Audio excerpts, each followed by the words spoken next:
Hello, everybody. I'm Mark Olsen. I write about movies for the Los Angeles Times. Thanks so much for sticking around for this envelope Q&A. Thank you. Please join me now in welcoming from the film producer Tessa Ross, producer Mike Jackman,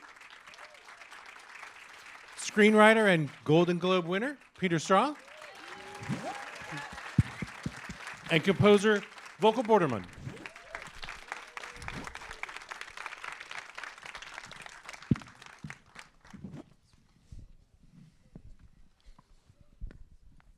And Tessa, I'll start with a question for you. As I understand it, you first got just the first couple of chapters of Robert Harris's novel. What was it that grabbed you about the story, and what was compelling to you that made you want to turn it into a film? Well, yes, I did. I got 2 chapters. I was sitting in an office. I shared an office with some documentary filmmakers, and one of their friends was Robert Harris's editor, who'd passed them the first 2 chapters of this novel. They very kindly gave it to me, and it was a bit like reading Dickens. I didn't have the next bit, so it became very exciting. And then eventually the whole novel was delivered, and I thought how wonderful to have a contained world and such a brilliantly unfolding story in that world, and also such a brilliant meat of a story underneath it. But of course, nothing is good until you have a screenplay. So it's a wonderful start, but it was only when Peter, Golden Globe winner Peter, as I now like to be referred to constantly, took the project on, that it became something that we knew could be a film. Well, tell me about that process, how the project came to Peter, and also how you got director Edward Berger involved. Well, the project came to Peter because I admire Peter almost above all other screenwriters. I mean, he is a wonderful screenwriter. They weren't wrong last night. But also Peter had done the most amazing work, particularly on Tinker Tailor Soldier Spy. So if you think about the structure of that film and the delicacy of that film and the unfolding nature of that film, I felt this might deliver the same possibilities to Peter, and that it would kind of find in his gut the same desire to unfold those characters. And he responded, didn't you? And the truth is that the first draft that I got, and I develop a lot of screenplays, and a lot of scripts come in. It's very rare that one comes in this good this early. Usually, unfortunately, my brain has to click in and say, well, if you did this and did that, maybe it could work. But with this draft, it was an absolutely phenomenal piece of writing. I'm loving this. Peter's just going to let me talk now about how wonderful he is, but it really was a phenomenal piece of work.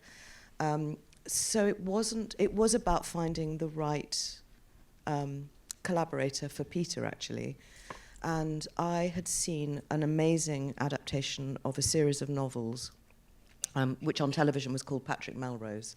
I don't know if you saw that, and it was absolutely extraordinary work. And I'd loved the novels, and it's very rare that you love a novel and then love the adaptation of it as much, if not more. And those had been adapted by David Nichols, who's himself a novelist, and Edward Berger had directed them. So I arranged to meet Edward Berger 1 year in Cannes because he was living in Berlin, and we got on brilliantly, and I started to send him ideas and try and find out what it was he wanted to make.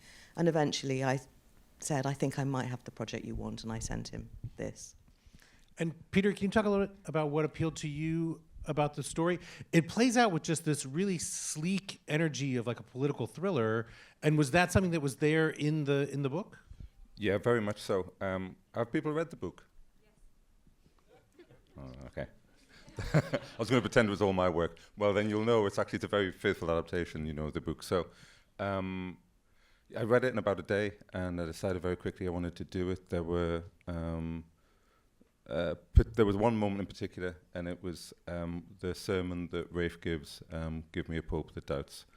There was something about that really connected with me, and I found it really interesting and sort of in its own quiet way, quite radical, I suppose. And also, this was 8-7 years ago, the way the world was turning, that felt like an important message, a sort of an anti-polarization message, I suppose. So it felt like it was about something, but as you say, it also, it was very gripping. It was an entertaining read. It was like, it reminded me of those great political thrillers of the 70s, it had that kind of feel to it. So yeah, it felt like that rare thing, something that was about something and was also entertaining. And Mike, I know you were involved in the physical production in Rome, but did you come on earlier than that? When did you get involved in the project? I got involved when I was working for a company called Film Nation Entertainment, and Tessa had brought the project to Film Nation for both financing and international sales. And I came on board as the producer for Film Nation, and got the pleasure of going to Rome for 6 months. Don't feel bad. It was okay. And got to spend just an amazing time with the team and Edward, of course, and helping take that vision that he had and make it sort of work within the time and money we had to do it. It's so astonishing to discover that a lot of what we see in the movie is not genuine location work, that they are sets that, in fact, they already had at Cinecittà Studios in Rome. I mean, sort of. We essentially built the Sistine Chapel to scale, as one does, and we. There was some parts of it that had existed from other projects, but they were cut up into pieces, and we assembled them and had artisans really, fix all of the stuff that had gone wrong over time where it was in storage. And there's about 45 feet on the side, which are the curtains that you see, and about 60 feet front and back, which is mostly for that final judgment that everyone would look at as they looked up. And then the top of it was a CG element. And then we had that in the middle of the set, middle of the stage, and it was laid out one day, and I walked onto set, and I looked at it, and I'm like, we've been having a terrible time finding the exact corridors and rooms and bedrooms that Edward wants, and we've been looking for, months. And I suggested to the construction coordinator that we move the Sistine as far into the corner as we could, just in case. And then we wound up having room to build it. And we built corridors right along the sides, and these amazing modular sets that we can change around and make into the rooms. And then everything else was actual location. Wow. And Volker, this is, I believe, your 5th collaboration with Edward Berger. Can you talk a little bit about the relationship between the two of you and what kind of draws the two of you back to working together?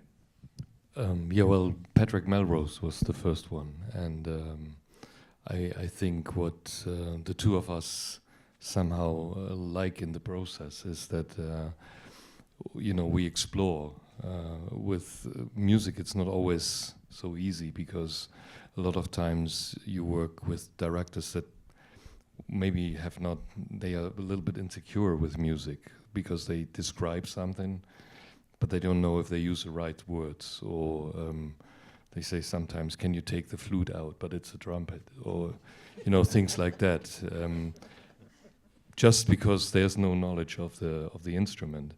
With Edward, it's much more like we're exploring quite on a high risk level, and just feeling how can we use music that it's not overpowering the acting. Specifically, when you get a film that is so well done, you can destroy everything with music. You can you spread it all over, and then the film, all the acting doesn't work anymore as it did beforehand. And obviously, as a musician, you come in the process very late, and you want to be sensitive with it. And I think that's the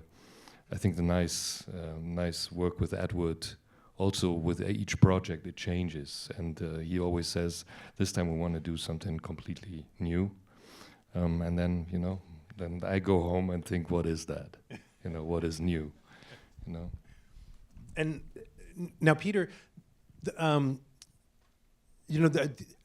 for you, how accurate would you say the story is to how one of these papal conclaves actually occurs? Because there's still a fair amount of mystery as to what goes on once they're in seclusion. And what sort of research did you do beyond just the book to find out more about it?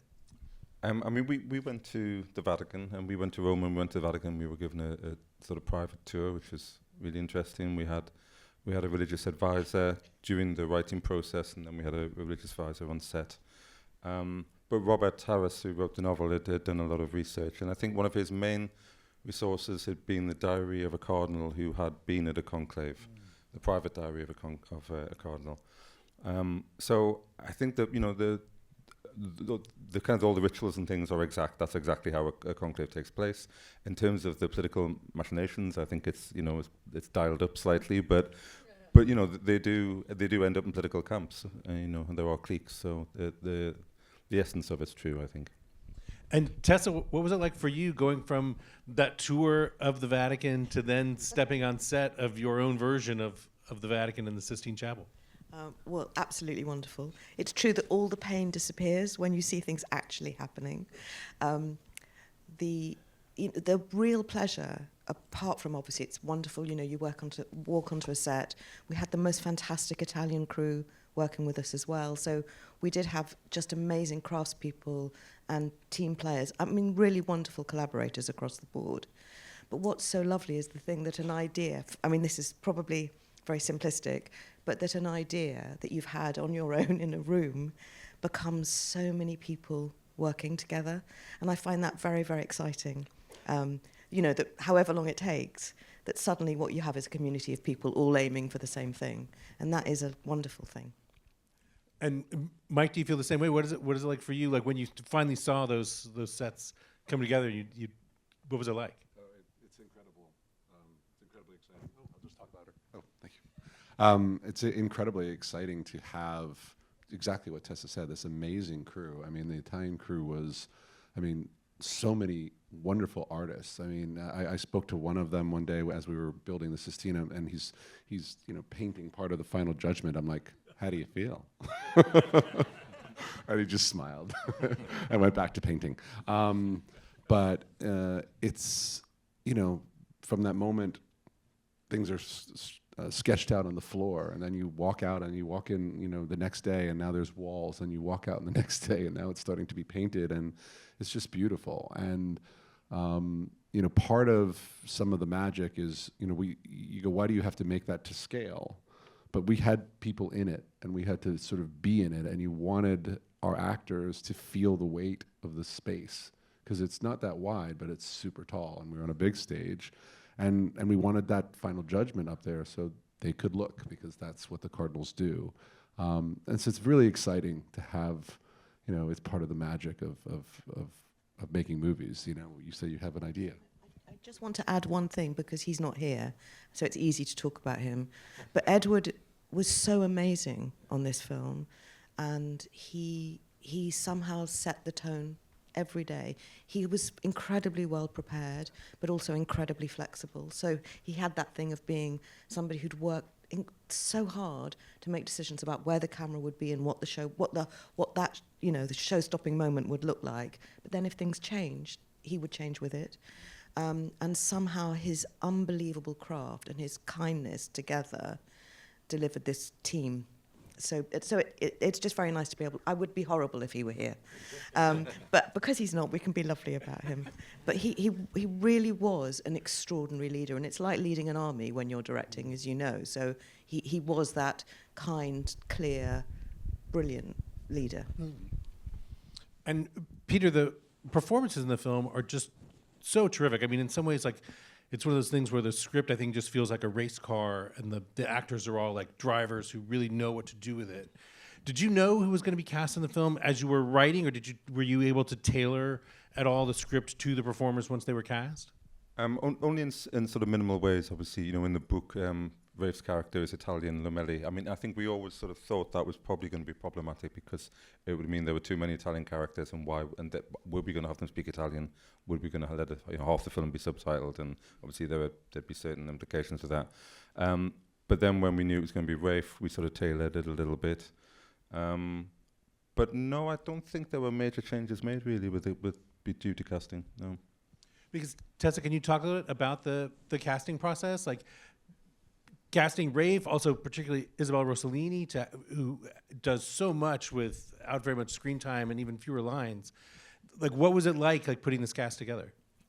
Well, again, because she's not here, I can talk about Nina Gold. And Nina Gold ran our casting, and well, she could talk about it brilliantly, much better than I can. She's an extraordinary casting director, and she worked with a colleague called Martin Ware, and then a team around the world, particularly to find Carlos, who plays Benitez. So the casting process was meticulous, but really started once we got Rafe. And that decision was then about the balance of all those actors together. And what Edward would do is send me emails of pictures of people together with Rafe in the centre of it, and so slowly make sense of what that ensemble would look like. And obviously he wanted everybody to be as authentic as possible, and that's why the search took quite so long. And then with regards to Carlos Diaz, who plays the Colonel Benitez, can you talk a little about finding that role in particular? Because this is essentially his first screen role? Yeah. Yes. I can.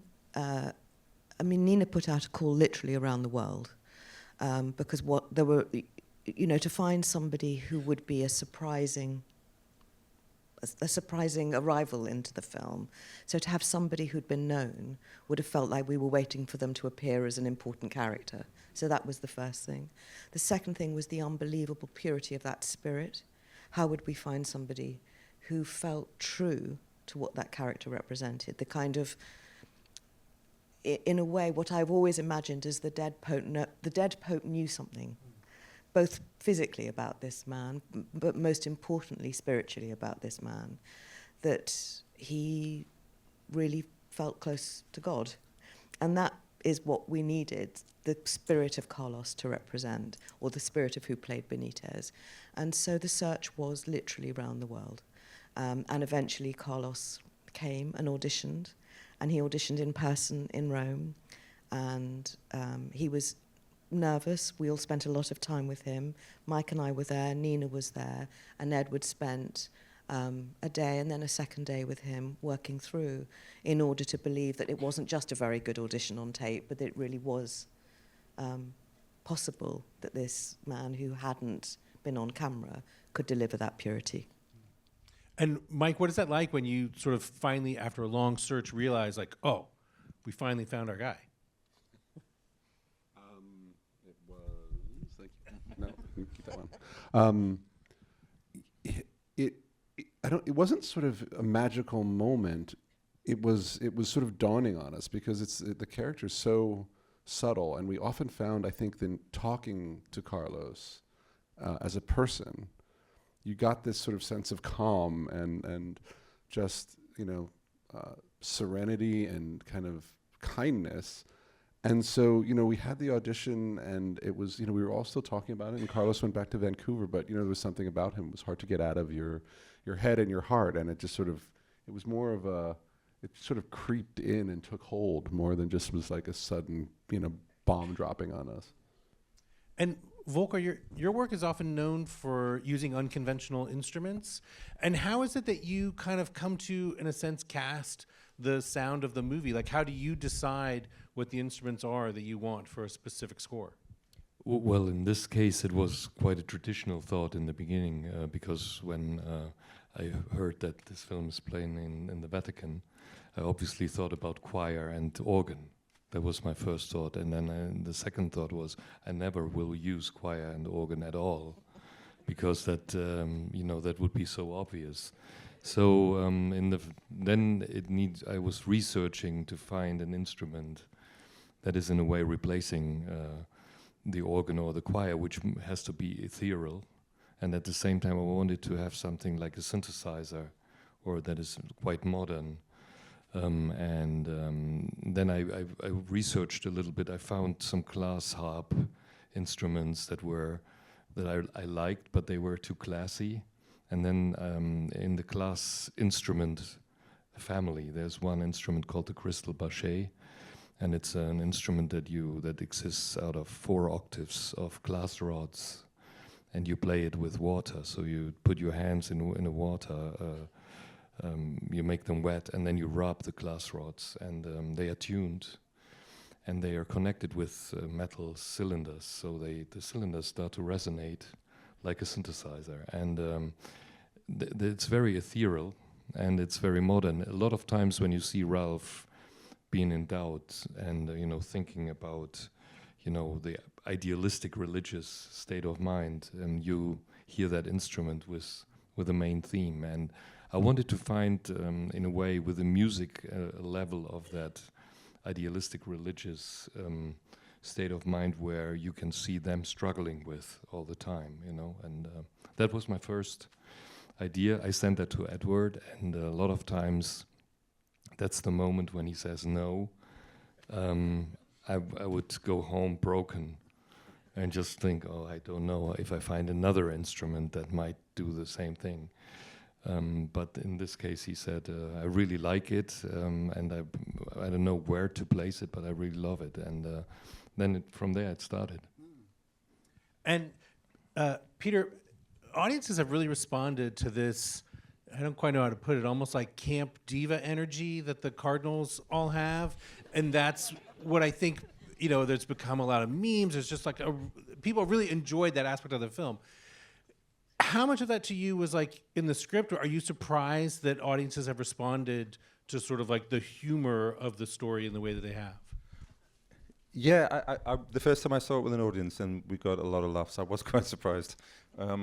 But I think that all came from a single sort of idea, which is in the book, which is a sort of clash of the modern world and the sacred world of the Vatican. So that, the first time, and Edward always points out when you're in Rome and you see priests walking down the street smoking, with a briefcase, or nuns smoking, and it's suddenly it's a weird sort of dislocation of of the image from the sacred to the profane. So we realized there was a lot of kind of absurdity in those images and humor, but also it sort of felt like a core theme in the film, because it's the whole thing's about this balance between the spiritual and the material and the sort of the modern world and the ancient world. So anytime we could, give a priest a vape or a mobile phone or put them on a treadmill, that we would do it. And Tessa, Mike, how have the two of you felt about the way that audiences have responded to the movie? Have you been surprised that it's kind of been received in the way that it has? Surprised, thrilled, actually. I think the thing is, when you see a film as a producer for the first time, you're seeing it usually on your own, or with your director, and another, and possibly a financier, but mostly you're on your own in a cutting room. And so you take everything very seriously. So the pleasure of a large audience seeing the film for the first time is absolutely wonderful, because you're riding a very different wave. And that wave is about the community of watching movies, isn't it? And that's why we love going to the movies, that you feel everybody's energy in a different way. So it was surprising but exciting, actually, that this could be both pleasure and purpose at the same time. And Mike? I think Tessa said it perfectly. Because Peter, now that the ending of the film in particular is something that's generated a lot of conversation, and a lot of people's responses, both positive and negative, to the film have come off of that. How did you approach that aspect of the movie in the adaptation? Like, was there ever a thought to maybe have that reveal come earlier? Did you want it to come up as a twist in the way that it did? Like, how did you kind of grapple with that aspect of the story?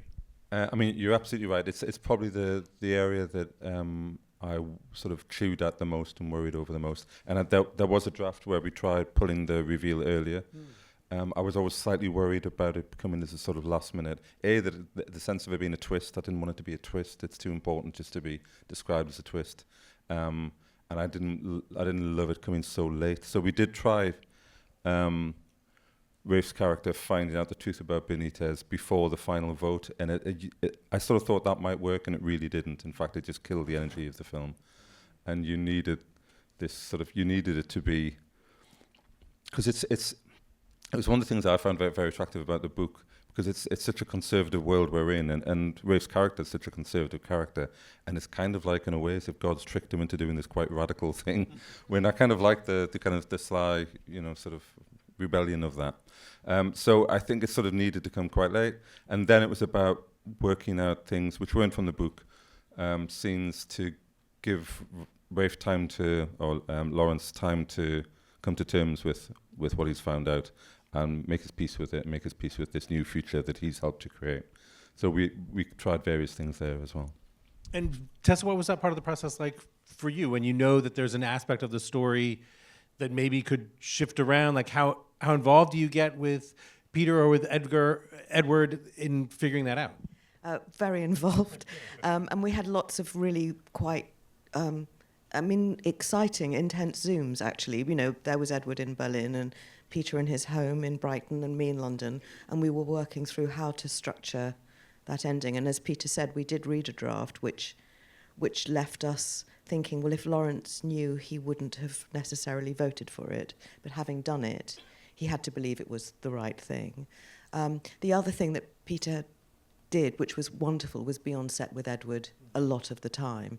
So what Peter was doing was often testing not where the scenes came necessarily, because that would come in the edit, but the delivery and the potential shift of some of the dialogue so that the scenes made sense.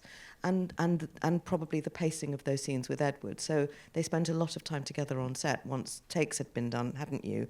Making sure that particularly those last scenes, both Carlos giving that wonderful speech and also the scene between Carlos and Rafe were exactly as they needed to be. So what it was like for me was being grateful that I had much cleverer people than me doing the work. And I'd love to also say it's not super common to have a writer on set in that way. And when I first heard that, our writer is going to come and he's going to spend time with us, I was like, uh-oh. And I spoke to Edward and spoke to Tessa, and I was like, no, Peter's great. And I'm like, okay, I haven't met this guy, but let's see what happens. And it was such a blessing to have, you there, because one, so trusted, obviously you wrote the words and you'd been collaborating, but also you were never, you never pushed your way into anything, any of the conversations. You were listening and you had ideas, and Edward would ask about it or you would suggest it, but it was always with such sort of, respect for, what everyone does, that it was, I was like, how do we do this all the time? How do we get a writer like you? I guess it has to be you, but to come to set, because it was so different for me and a wonderful experience. And Peter, what was that like for you to be so involved there on set during production? It was lovely, and I remember when I first met Mike, and he was clearly suspicious of me being there. And then we became lunch buddies. We used to have lunch together, and then it was all right after that. I've never done that before. I've never been on set the whole time and shit before. It's not normally, there's not usually anything very much for you to do, or I always thought there wasn't very much for me to do. You feel like a tourist, and it's that old thing they say about your first day on set's the most exciting day of your life, and the second day on set's the most boring day of your life, because you realize, God, it's just this is what it's like all the time.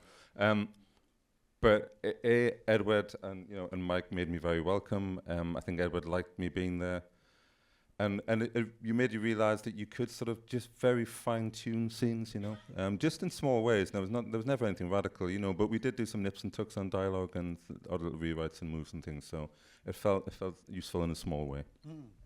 And then just recently, the conservative commentator Megyn Kelly spoke out about the film. She declared it anti-Catholic. And I'm just curious from all of you, is that a response that you expected? Or like, Peter, for you, what to you is the story's relationship to Catholicism? Well, I was brought up Catholic. I'm from a Catholic family and was an altar boy, and it was a big part of my life. I'm no longer a believer.